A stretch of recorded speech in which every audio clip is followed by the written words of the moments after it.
আজ সেই শ্রী ভগবানের দোল লীলার পূত স্মারক তিথি। আর এই পুণ্যতিথিতেই মহাপ্রভু শ্রী চৈতন্য দেবের শুভ আবির্ভাব, তাঁরই স্মৃতিবাহী চেতনা নিয়ে সেই পুরুষোত্তমের কাছে আমার একান্ত প্রার্থনা, এই দোল স্মৃতি সবার অন্তরকে সুদোলায়িত করে পরিচর্যায় প্রত্যেক হৃদয়কে আন্দোলিত করে তুলুক। আর পারস্পরিকতার সঙ্গতিশীল সুখ অনুবন্ধনে সবাই সাত্তত সমুন্নতি নিয়ে তাঁরই অনুরঞ্জনায় প্রত্যেককে সম্বুদ্ধ করে সমৃদ্ধ করে তুলুক। আমি দীন, অতি নগণ্য, কিন্তু জানি নগণ্যের শুভ সন্দীপনাকেও তিনি সাগ্রহে গ্রহণ করে থাকেন। আমার এই প্রার্থনা অঞ্জলিও তিনি গ্রহণ করবেন। এই হচ্ছে বাণী। আমি আরেকবার আপনাদের জন্য এটি আবৃত্তি করছি। আজ সেই শ্রী ভগবানের দোল লীলার পূত স্মারক তিথি। আর এই পুণ্য তিথিতেই মহাপ্রভু শ্রী চৈতন্য দেবের শুভ আবির্ভাব, তাঁরই স্মৃতিবাহী চেতনা নিয়ে সেই পুরুষোত্তমের কাছে আমার একান্ত প্রার্থনা, এই দোল স্মৃতি সবার অন্তরকে সুদোলায়িত করে পরিচর্যায় প্রত্যেক হৃদয়কে আন্দোলিত করে তুলুক। আর পারস্পরিকতার সঙ্গতিশীল সুখ অনুবন্ধনে সবাই সাত্তত সমুন্নতি নিয়ে তাঁরই অনুরঞ্জনায় প্রত্যেককে সম্বুদ্ধ করে সমৃদ্ধ করে তুলুক। আমি দীন, অতি নগণ্য, কিন্তু জানি নগণ্যের শুভ সন্দীপনাকেও তিনি সাগ্রহে গ্রহণ করে থাকেন। আমার এই প্রার্থনা অঞ্জলিও তিনি গ্রহণ করবেন। এই হচ্ছে বাণীটি। চেষ্টা করে দেখা যাক এই বাণীটি ব্যাখ্যা করা যায় কিনা। এই বাণীর ব্যাখ্যাতেই দোল লীলার তাৎপর্য একেবারে পরিস্ফুট হয়ে গেছে। তার আগে শুনুন যে দোল লীলা শুরু হচ্ছে কবে থেকে। প্রথম কথাটা কি বলছেন ঠাকুর? আজ সেই শ্রী ভগবানের দোল লীলার। এখানে সেই শ্রী ভগবান বলতে কাকে বোঝানো হচ্ছে? আপনাদের কাছে আমি প্রশ্ন রাখছি, আমার মতো করে আমি উত্তরও দিচ্ছি। শ্রী ঠাকুর অনুকূলচন্দ্র এখানে সেই শ্রী ভগবান বলতে কাকে বোঝাচ্ছেন? নিঃসন্দেহে ভগবান শ্রীকৃষ্ণকে বোঝাচ্ছেন, পুরুষোত্তম শ্রীকৃষ্ণকে বোঝাচ্ছেন। তার কারণ তিনি কি বলছেন? আজ সেই শ্রী ভগবানের দোল লীলার পূত স্মারক তিথি। পূত মানে পবিত্র, স্মারক মানে স্মরণযোগ্য, স্মরণীয় তিথি। রিমেম্বার, সেটা কিন্তু দোলের দিন নয়, সেটা তিথি চলছে, দোল তিথি। তাই তিনি বলছেন আজ সেই শ্রী ভগবানের দোল লীলার পূত স্মারক তিথি। তাহলে তিনি প্রথমেই ভগবান শ্রীকৃষ্ণকে স্মরণ করছেন, কারণ সেই ভগবান শ্রীকৃষ্ণ আমলেই এই দোল লীলা শুরু হয়েছে। এই বার্তা আমরা পেয়েছি ভগবান শ্রীকৃষ্ণের আমল থেকে। এবং আমরা কি দেখছি? যে ভগবান শ্রীকৃষ্ণ একটি দোলনায় দুলছেন এবং তাকে রং দেওয়া হচ্ছে, মানে আবির দেওয়া হচ্ছে বা বিভিন্ন কালার দেওয়া হচ্ছে, তারা দেয়া, এইটা আমরা দেখছি। তাহলে ঠাকুর কি বলছেন? আজ সেই শ্রী ভগবানের দোল লীলার পূত স্মারক তিথি, মানে পবিত্র আজকে সেই স্মরণীয় দিন। এবং তারপর কি বলছেন?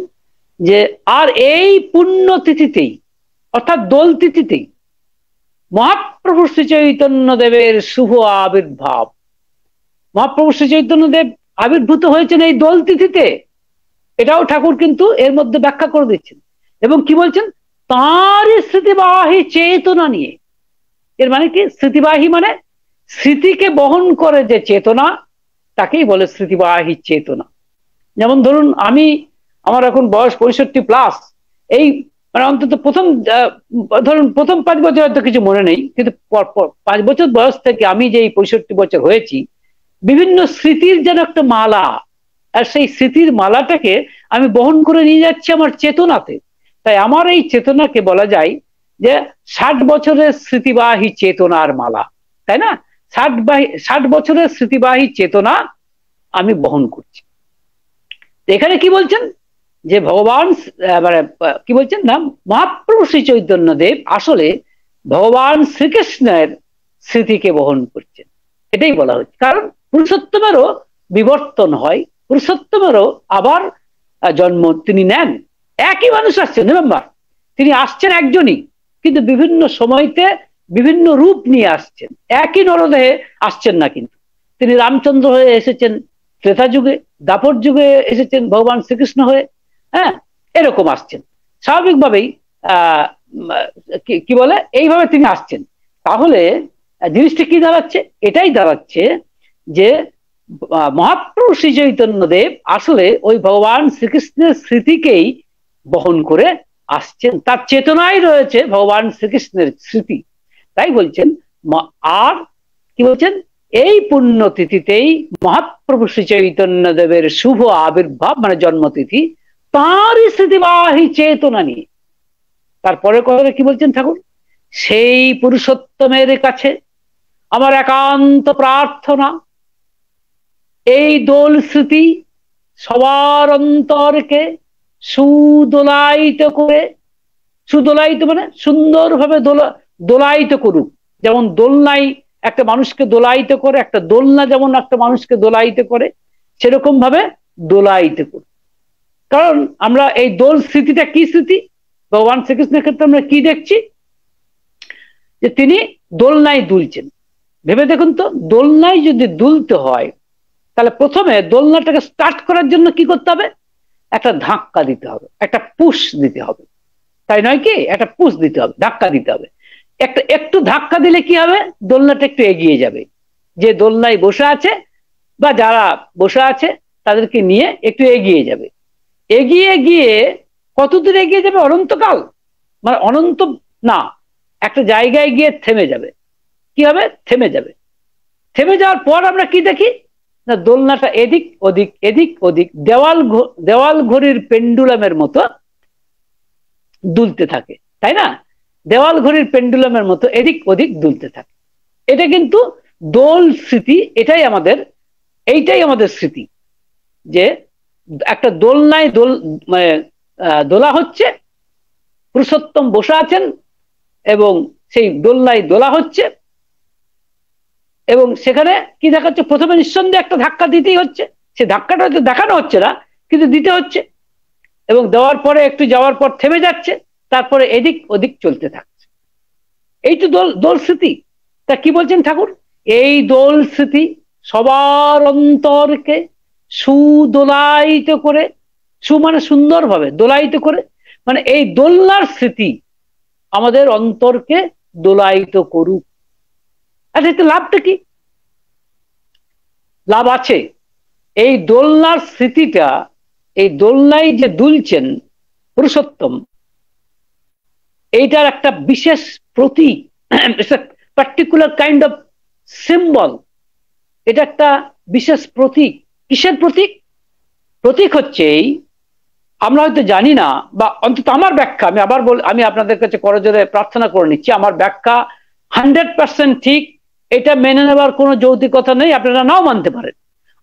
আমি যেটুকু বুঝেছি শ্রী ঠাকুর অনুকূলচন্দ্রের জীবন দর্শন, তার ভিত্তিতে আমি ব্যাখ্যাটা করছি। অ্যাকসেপ্ট করা এবং কতটা অ্যাকসেপ্ট করবেন সে পুরোপুরি আপনাদের ব্যক্তিগত ব্যাপার, সেখানে আমি কোনো হস্তক্ষেপ করবো না, বা করার কোনো অধিকার আমার নেই। সো ব্যাপার হচ্ছে, দোল স্মৃতিতে ভগবান শ্রীকৃষ্ণ যেটা করেছেন, তার পূর্ণতর রূপ যেন আমরা খুঁজে পাচ্ছি শ্রী ঠাকুর অনুকূলচন্দ্রের সৎ মন্ত্রে। খুব ভালো করে দেখবেন, শ্রী ঠাকুর অনুকূলচন্দ্র যে সৎ মন্ত্র আমাদের দিয়েছেন, সেই সৎ মন্ত্র যারা জানেন যেহেতু সেই সদ মন্ত্রটা সর্বসমক্ষে উচ্চারণ করাটা রীতি নয়, প্রথা নয়, নিয়ম নয়, তাই আমি আপনাদের সামনে এই সদ মন্ত্রটা উচ্চারণ করব না। কিন্তু এই সদ মন্ত্রে যারা দীক্ষিত, যারা শ্রী শ্রী ঠাকুর অনুকূলচন্দ্রের এই সদ মন্ত্রে দীক্ষিত, তারা নিশ্চয়ই জানবেন যে এই সদ মন্ত্রটি আসলে এই দোলনার দোলায়িত বাস্তব রূপ। কারণ এই যে সদ মন্ত্র ঠাকুর দিয়েছেন, তার অর্থটা কিন্তু তিনি বলে দিয়েছেন এবং এটা ডকুমেন্টেড। কি বলেছেন? তিনি বলেছেন প্রথম যে অক্ষর, আমি আবার বলছি, বলবো না, সেটা মানে বলেছেন ঠাকুর ইংরেজিতে বলেছেন টু পুশ। টু পুশ মানে ধাক্কা দেওয়া। লক্ষ্য করুন, দোলনায় দুলতে গেলে, দোলনাটাকে চালু করতে গেলে, ইন অর্ডার টু অপারেট, যে দোলনাটাকে যদি আপনাকে অপারেট করতে হয়, তাহলে আপনাকে একটা ধাক্কা দিতে হবে, টু পুশ।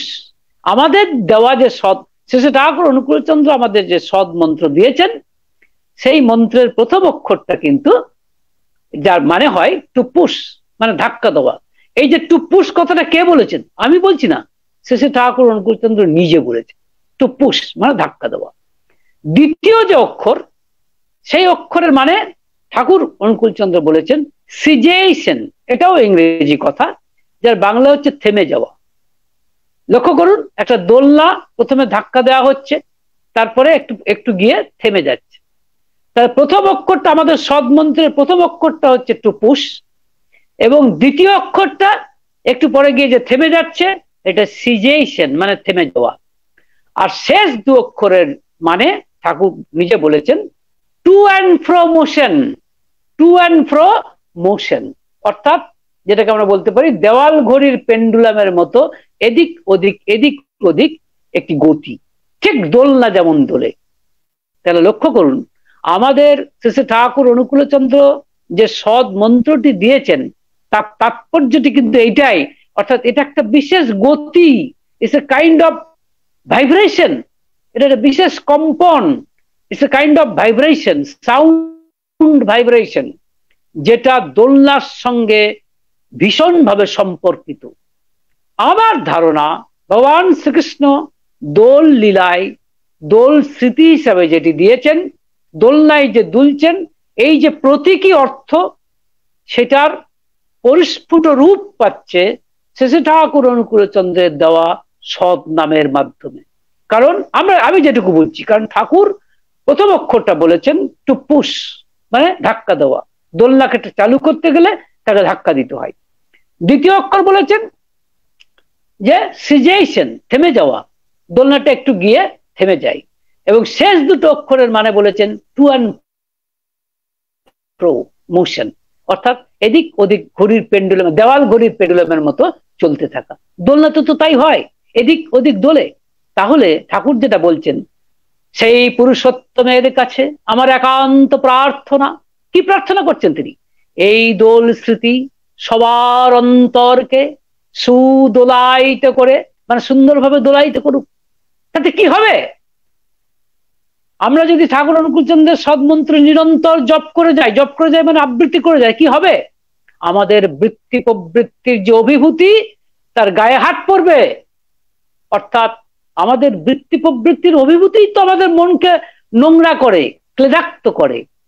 মা যেমন পরিচর্যা করে শিশুকে, মা যেমন শিশুর গায়ে হয়তো নোংরা লেগেছে, মা কত যত্ন করে সেগুলিকে পরিচর্যা করে সেগুলোকে মুছিয়ে দেয়, মা সেগুলোকে শিশুকে সেই নোংরা থেকে পরিষ্কৃত করে, পরিষ্কার করে।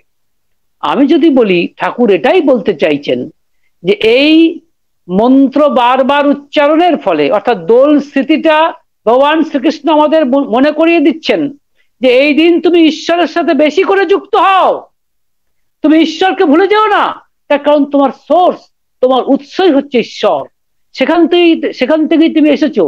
আর যেহেতু সেখান থেকেই তুমি এসেছো, কিন্তু নানান বৃত্তি প্রবৃত্তির অভিভূতির ফাঁদে পড়ে তুমি তোমার উৎসকে হয়তো ভুলে গেছো।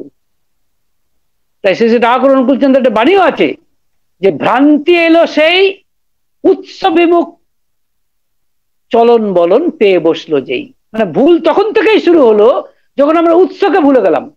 কারণ আমরা সবাই এসেছি ভগবান থেকে, ঈশ্বর থেকে। কিন্তু অনেক ক্ষেত্রে আমরা বৃত্তি প্রবৃত্তি মানে এই ধরুন কামনা, বাসনা, লোভ, হ্যাঁ, অনেক কিছু আছে, কাম ক্রোধ লোভ মোহ মদ আশ্চর্য এরকম বলা হয়। এই যে বিভিন্ন আমরা যেটাকে রিপু বলি, আসলে রিপু নয়, এগুলো হচ্ছে বৃত্তি প্রবৃত্তি, অর্থাৎ চিন্তা রাশি। আমাদের মনের মধ্যে নানা ধরনের চিন্তা হয়, চিন্তা মাত্রই খারাপ নয়, কিন্তু যখন আমরা সেটা আত্মস্বার্থে ইউজ করি, স্বার্থপরতার জন্য ইউজ করি, তখন সেটা অভিভূতি হয়ে দাঁড়ায়। এই যে গীতাতে আমরা দেখি যে প্রথম পরিচ্ছদে যে দেখছি যে রথের রশি তিনি ধরেছেন, এবং যে 6টা ঘোড়া, তারা কারা? এই কাম ক্রোধ মদ, কাম ক্রোধ লোভ মোহ মদ মাশ্চর্য, এইগুলো, অর্থাৎ এই 6টা রিপু বলা হয়, 6টা বৃত্তি প্রবৃত্তি। তাকে একবার দিয়ে দিলে, তার হাতে হ্যান্ডেলটা দিয়ে দিলে কিন্তু ভয় থাকে না। কিন্তু আমরা অনেক ক্ষেত্রেই এই বৃত্তি প্রবৃত্তির মাত্রা ঠিক রাখতে পারি না, আর যখন মাত্রা হারিয়ে ফেলি তখনই হয়ে যায় বৃত্তি অভিভূতি। আর বৃত্তি অভিভূতি হলেই আমরা ক্লান্ত হয়ে পড়ি, আমাদের অন্তর নোংরা হয়ে যায়, আমাদের অন্তর ময়লা হয়ে যায়। তাই ঠাকুর বলছেন, কি বলছেন? সেই পুরুষোত্তমের কাছে আমার একান্ত প্রার্থনা, এই দোল স্মৃতি সবার অন্তরকে সুদোলায়িত করে, পরিচর্যায় মানে ক্লিনিং করে, সবার হৃদয়কে আন্দোলিত করে তুলুক। অর্থাৎ ঠাকুর চাইছেন যে এই দোল স্মৃতি আমার মনের মধ্যে যেন এই সদ মন্ত্রটা বারবার উচ্চারণ করার অনুপ্রেরণা দেয়, বারবার উচ্চারণ করার ইম্পেটাস দেয়, যাতে আমি উৎসকে ভুলে না যাই। আর বারবার উচ্চারণ করলে কি হবে? আমার অন্তর নির্মল হবে, আমার অন্তর বৃত্তি প্রবৃত্তির ক্লেদ থেকে, বৃত্তি প্রবৃত্তির নোংরা থেকে, বৃত্তি প্রবৃত্তির অভিভূতির নোংরা থেকে। রিমেম্বার, আমি আবার বলতে চাই যে কথাটা বৃত্তি প্রবৃত্তির নয়, বৃত্তি প্রবৃত্তির অভিভূতি। ইংরেজিতে বলে obsession of complexes, obsession of complexes. বৃত্তি প্রবৃত্তির অভিভূতির হাত থেকে, মানে নোংরা থেকে, ক্লেদ থেকে পরিচর্যায় আমাদের অন্তরকে আন্দোলিত করে, এবং তখন কিন্তু আমরা এমন একটা আনন্দ পাবো যেটা নির্মল আনন্দ। আমি আপনাদের প্রথমেই বলছিলাম আমাদের সবার লক্ষ্য কিন্তু আনন্দ পাওয়া, আর সেই আনন্দটা আমরা, নির্মল আনন্দটা কিন্তু আসল আনন্দ, এটা বুঝে নিতে হবে। এই নির্মল আনন্দ যদি আমরা পেতে চাই, in order to get the, you can say, the real blessings, real bliss যদি পেতে চাই, এই রিয়েল ব্লিস, সত্যিকার আনন্দ পেতে গেলে কিন্তু আমার অন্তরকে নির্মল করতে। এবং সেই আনন্দে কি হবে? আমি তখন বুঝতে পারবো যে আমার আরেকটা মানুষ, আমার আরেকটা অস্তিত্ব, আমরা সবাই এক। এবং তখন আমাদের মধ্যে পারস্পরিকতা গড়ে উঠবে। যেমন নববর্ষের দিনে শ্রী শ্রী ঠাকুর অনুকূল চন্দ্রের কাছে সমবেত ভক্তবৃন্দ, তারা নিজেরা একে অপরের সাহায্যে আসছে, একে অপরের উপকারে আসছে, অর্থাৎ একটা পারস্পরিকতা বোধ গজিয়ে উঠছে। তাই ঠাকুর বলছেন যে সেই পুরুষোত্তমের কাছে আমার একান্ত প্রার্থনা, এই দোল স্মৃতি সবার অন্তরকে সুদোলায়িত করে, পরিচর্যায় প্রত্যেক হৃদয়কে আন্দোলিত করে তুলুক। অর্থাৎ এই আন্দোলনের ফলে আমরা বৃত্তি প্রবৃত্তির অভিভূতির হাত থেকে অনেকটাই রেহাই পাবো। আর এটাকেই বলে মুক্তি। This is what is call salvation. এটাকেই বলে, মানে বলতে পারেন এটাই হচ্ছে মুক্তি, এটাই হচ্ছে আমরা যে মুক্তি চাই। হ্যাঁ, এটা হচ্ছে এটাই, অর্থাৎ বৃত্তি প্রবৃত্তির অভিভূতির হাত থেকে হালকা করা। This is what is known as salvation. এটাই আমরা চাইছি, মুক্তি চাইছি। তো এইটা কিন্তু এই সৎ মন্ত্র বারবার উচ্চারণের মাধ্যমে, এবং অবশ্যই এই সৎ মন্ত্রের যিনি প্রতীক, অন্তত আমরা মনে করি এই যুগে এসেছেন শ্রী শ্রী ঠাকুর অনুকূল চন্দ্র পুরুষোত্তম রূপে, যুগ পুরুষোত্তম রূপে, তার বড় তনুটিকে, অর্থাৎ তার চেহারাটিকে মনের আয়নায় বারবার দেখে গিয়ে, দেখার অভ্যাস গ্রহ করে, এবং তার দেওয়া সদ্নামকে বারবার উচ্চারণ করে, অর্থাৎ জপ করার মাধ্যমে আমাদের অন্তরকে যদি আন্দোলিত করি, তাহলে কিন্তু আমরা বৃত্তি প্রবৃত্তির অভিভূতির ক্লেদ থেকে, অভিভূতির নোংরা থেকে আমরা অনেকটা পরিমাণে নির্মল হতে পারবো। মানুষ জন্ম সার্থক করতে পারবো। বলা হয় যে মনুষ্য জন্ম অত্যন্ত দুর্লভ জন্ম, তার কারণ 84 লক্ষ যোনি পেরিয়ে আমরা মানুষ জন্ম পাই, এটাই বলা হয় শাস্ত্রে। তো মানুষ জন্ম পাওয়াটা অত্যন্ত সৌভাগ্যের। এই সৌভাগ্যের জিনিসটাকে কখনো হেলায় হারাতে নেই, সব শাস্ত্রেই বলে। সো এটাই বলা হচ্ছে। তাই ঠাকুর বলছেন তাহলে কি হচ্ছে, আন্দোলিত করলে কি হবে, তাই বলছেন আর পারস্পরিকতা। তখন কি চলে আসবে, পারস্পরিকতা। তখন এটাই চলে আসবে যে যস্তু সর্বাণি ভূতানি আত্মন্যেবানুপশ্যতি সর্বভূতেষু চ আত্মানম তত ন বিজুগুপ্সতি। অর্থাৎ যিনি নিজের মধ্যে সবাইকে দেখেন আর সবার মধ্যে নিজেকে দেখেন, তিনি কাউকেই ঘৃণা করতে পারেন না। এই যে উপনিষদের এই যে বাণী, তখন তার মধ্যে এটা বাস্তবভাবে ফুটে উঠবে। সুতরাং ঠাকুর বলছেন আর পারস্পরিকতার সঙ্গতিশীল সুখ অনুবন্ধনে, তখন কি হবে, এই পারস্পরিকতাটা গড়ে উঠলে একটা সুখ পাওয়া যায়, একটা আনন্দ পাওয়া যায়, এবং সেটা যেন সঙ্গতিশীল হয়, কোঅর্ডিনেটেড ব্লিস। ঠাকুর চাইছেন কোঅর্ডিনেটেড ব্লিস, মানে আমার পারস্পরিকতা আছে, সেটা কেবলমাত্র সুখের সময় দেখালাম তা হবে না, মানুষের দুঃখের সময় তো দেখাতে হবে, তাকে তবেই হলো সেটা কোঅর্ডিনেটেড, অর্থাৎ সঙ্গতিশীল সুখ। তাই ঠাকুর বলছেন আর পারস্পরিকতার সঙ্গতিশীল সুখ অনুবন্ধনে সবাই সাত্যত সমুন্নতি নিয়ে, সাত্যত সমুন্নতি মানে সবাই উন্নতি লাভ করুক এবং সমানভাবে উন্নতি লাভ করুক। কিন্তু মুশকিল কি হয়, সবাই তো আর ঈশ্বরের দিকে সমানভাবে যেতে পারেনি, কেউ পিছিয়ে আছে, কেউ মাঝপথে আছে, কেউ অনেকটা এগিয়ে গেছে। কিন্তু ঠাকুর বলছেন যে আধ্যাত্মিক পথে কোনো র্যাট রেস বা ইঁদুর দৌড়ের ব্যাপার নেই, যে পিছিয়ে আছে তাকে সামনে নিয়ে যাওয়ার দায়িত্ব তোমারও আছে, যে মাঝখানে আছে তাকে আরো এগিয়ে দেওয়ার দায়িত্ব তোমারও আছে। তাই ঠাকুর বলছেন সবাই সাত্য, তিনি চান সবাই সমান উন্নতি লাভ করুক। তাই তিনি বলছেন সবাই সাত্যত সমুন্নতি নিয়ে তাঁরই অনুরঞ্জনায়। এই কথাটা কিন্তু সাংঘাতিক একটা কথা, তাঁরই অনুরঞ্জনায় মানে তার রঙে, অনুরঞ্জনায় মানে তার রঙে। তার রংটা কি, তার এখানে রিমেম্বার তার কথাটা কিন্তু চন্দ্রবিন্দু আছে, তয় চন্দ্রবিন্দু আকার, তার মানে ঈশ্বরের, ভগবানের।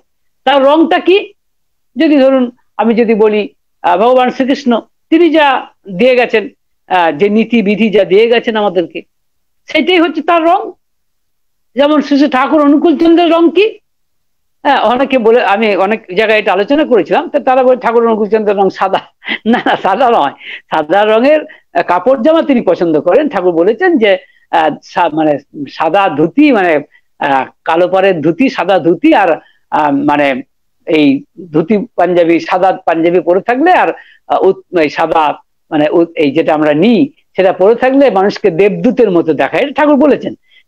তার মানে এই নয় সাদা ঠাকুরের রং সাদা, ঠাকুরের রং হচ্ছে যজন যাজন ইষ্টভীতি ষষ্ঠ সদাচার, অর্থাৎ পঞ্চনীতি ঠাকুরের, এটাই হচ্ছে ঠাকুরের রং। অর্থাৎ তাঁরই অনুরঞ্জনে, যজন মানে ঈশ্বরের কথা নিজে চিন্তা করা, নিজে ভাবা এবং করা, তার পথ অনুসরণ করা। আর যাজন মানে ঈশ্বরের কথা লোককে বলা। শুধু আমি নিজে ভাবলে হবে না, সে কথা অন্যকে বলতে হবে। যা আমি বুঝেছি, শোনা কথা বলার দরকার নেই, what ever little I have felt, আমি যা বুঝেছি, আমি যা অনুভব করেছি, সেটাই আমি অন্যকে ট্রান্সফার করবো, সেটাই আমি অন্যকে বলবো। কেন?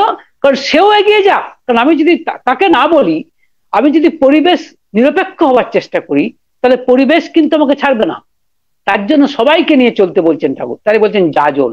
ইষ্টভীতি মানে সহজ করে বললে এই দাঁড়ায় যে এই যে যা কিছু দেখছি বিশ্ব ব্রহ্মাণ্ডে, তা সবই তো ভগবানের দান। তাকে না দিয়ে যে খায় সে চোরের অন্ন খায়, এটা ভগবান শ্রীকৃষ্ণ বলেছেন গীতাতে।